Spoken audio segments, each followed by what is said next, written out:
This is a video about identity and abandonment. Who did you become in order to survive? Have you ever noticed how the fear of being left doesn't just hurt emotionally, but quietly shapes who you believe you are? Abandonment isn't only about someone leaving, it's about what you learned about yourself when connection felt uncertain, conditional, or unsafe. From an identity perspective, abandonment is not an event. It's an internal experience that reorganizes the psyche.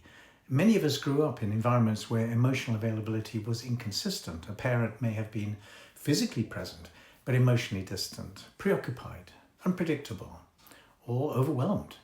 For a child, this feels indistinguishable from being abandoned. And the child doesn't conclude, my parent is just struggling. They conclude, something about me is not enough to keep love close. This is where identity fractures. In my therapeutic model, the inner child experiences the pain of separation, fear, and longing. The inner critic then emerges as a protective strategy. It learns to say, be good, don't need too much, don't upset anyone, stay useful, stay invisible, stay perfect. Not to harm the inner child, but to prevent further abandonment. This is a crucial point. The inner critic is not the enemy. It's an outdated survival mechanism formed in response to relational threat. Research in attachment theory supports this. Pioneers such as John Bowlby demonstrated that repeated experiences of separation or emotional unavailability shape a child's internal working model of self and others. In simple terms, who am I in relationship and what must I do to stay connected? Over time, this survival identity becomes automatic. We become the people pleaser, the rescuer, the hyper-independent one who doesn't need anyone, the anxious overthinker who scans constantly for signs of rejection. These are not personality traits, they are adaptive identities. The tragedy is that as adults, we often keep living from these identities long after the original danger has passed.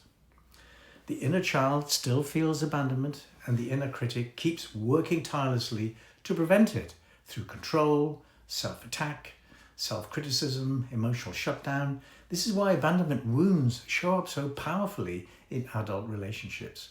A delayed text, emotional distance, conflict, or perceived withdrawal doesn't just hurt in the present. It reactivates an old identity wound.